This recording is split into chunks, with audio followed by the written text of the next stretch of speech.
복잡하게 얽혀 보이는 세상 속에서 모든 걸 하나로 꿰뚫는 어떤 원리를 발견하는 것, 생각만 해도 정말 멋지지 않나요?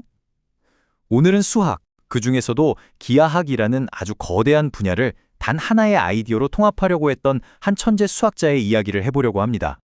모든 건 바로 이 질문에서 시작됐다고 할 수 있어요. 만약에 서로 전혀 달라 보이는 수많은 기하학들이 사실은 하나의 뿌리에서 나온 거라면 어떨까요? 이 아주 대담한 질문에 대한 답을 내놓은 사람이 바로 오늘 이야기의 주인공 펠릭스 클라인입니다.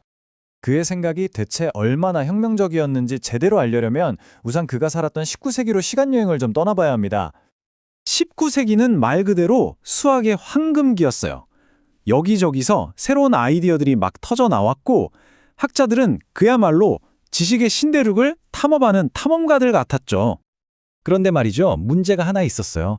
유클리드 기하학, 비유클리드 기하학, 사형 기하학. 너무 많은 이론들이 생겨나다 보니까 마치 서로 다른 언어를 쓰는 나라들처럼 수학의 분야들이 제각각 흩어져 버린 거예요. 전체를 보면 이건 거대한 혼돈 그 자체였죠. 바로 이런 혼란스러운 상황 속에서 모든 걸 꿰뚫어보는 어떤 질서를 발견한 한 젊은 천재가 등장합니다. 믿어지세요?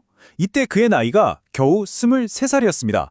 펠릭스 클라인은 이 점디 젊은 나이에 수학계 전체를 뒤흔들어 놓을 엄청난 프로그램을 발표하게 됩니다. 그의 아이디어, 바로 에어랑엔 프로그램입니다. 이건 뭐랄까, 기하학을 바라보는 관점을 180도 바꾼 거였어요. 클라인은 이렇게 생각한 거죠. 도형 자체를 보는 게 중요한 게 아니야. 도형을 움직이고 비틀고 변형시켜도 절대 변하지 않는 본질적인 속성이 뭘까? 거기에 집중해야 해. 바로 그 변치 않는 속성이야말로 각 기하학의 진짜 정체성이라는 겁니다. 클라인의 생각을 한 문장으로 정리하면 바로 이겁니다. 여기서 변환군이라는 말이 조금 어려울 수 있는데 그냥 어떤 규칙을 가진 움직임들의 묶음 정도로 생각하면 쉬워요. 그러니까 밀거나 돌리는 것처럼 어떤 규칙적인 변환을 적용해도 절대로 변하지 않는 그 핵심 속성, 그걸 찾아내는 게 바로 기하학이라는 거죠. 자, 이 표를 보시면 아하 하실 겁니다. 우리가 잘 아는 유클리드 기하학은 도형을 밀거나 돌려도 길이, 각도 같은 게 안 변하죠. 바로 그 성질을 다루는 거고요. 사형 기하학은 그림자를 생각하면 편한데요. 빛을 쏘아서 모양이 찌그러져도 직선은 여전히 직선이잖아요. 그 성질에 집중하는 겁니다. 그리고 위상수학, 이건 마치 고무 차력으로 만든 도넛 같은 건데요. 아무리 주무르고 늘려도 가운데 구멍이 사라지진 않죠. 바로 그런 연결 상태를 연구하는 학문입니다. 클라인은 이 모든 걸 변환과 불변성이라는 단 하나의 기준으로 완벽하게 정리해버린 겁니다. 정말 아름답지 않나요? 클라인의 이런 독특한 기하학적 생각은 아주 기묘하면서도 유명한 물건 하나를 만들어냈습니다. 한번 상상해보세요.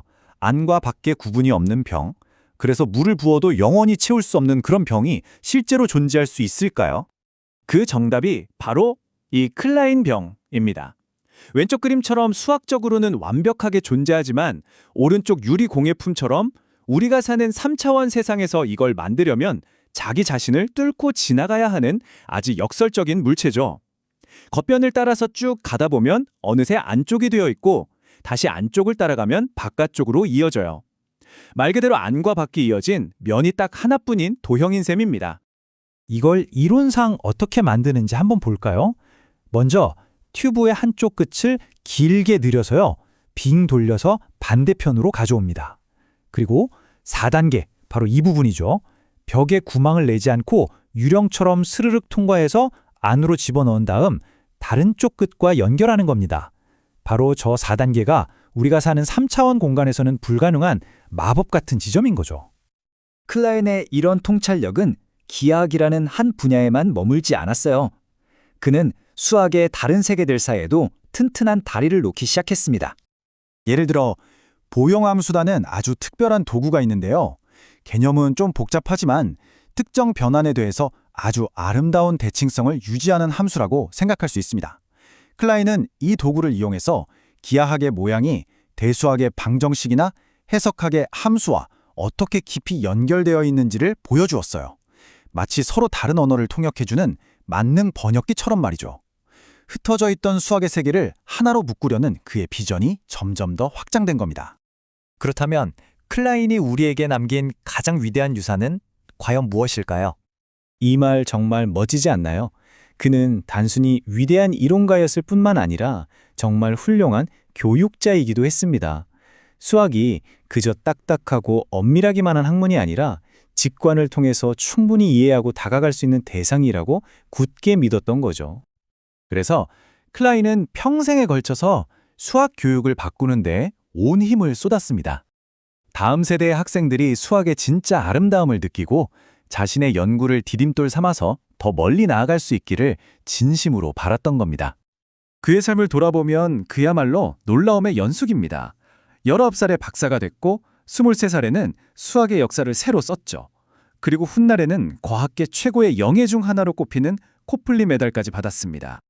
참고로 이 코플리 메달은 아이작 뉴턴이나 알버트 아인슈타인 같은 과학사 최고의 거장들이 받았던 상입니다. 클라인이 과학계 전체에서 얼마나 큰 존경을 받았는지 알 수 있는 대목이죠. 그리고 놀라운 건 그의 영향력이 과거에만 머물러 있지 않다는 겁니다. 무려 150년이 지난 지금도 그의 에어랑엔 프로그램은 현대수학과 물리학의 기본 언어처럼 쓰이면서 수많은 새로운 연구의 출발점이 되어주고 있습니다. 결국 클라인의 가장 위대한 점은 이렇게 우주처럼 복잡하게 얽혀있는 수학의 세계에서 모든 것을 아우르는 단순하면서도 아름다운 질서, 즉 패턴을 발견해냈다는 것입니다. 클라인은 19세기의 수학을 통일했습니다. 자, 그렇다면 이제 우리에게 남은 질문은 이것입니다. 21세기, 우리가 마주하고 있는 이 복잡한 세상을 하나로 꿰뚫을 다음 위대한 아이디어는 과연 무엇이 될까요?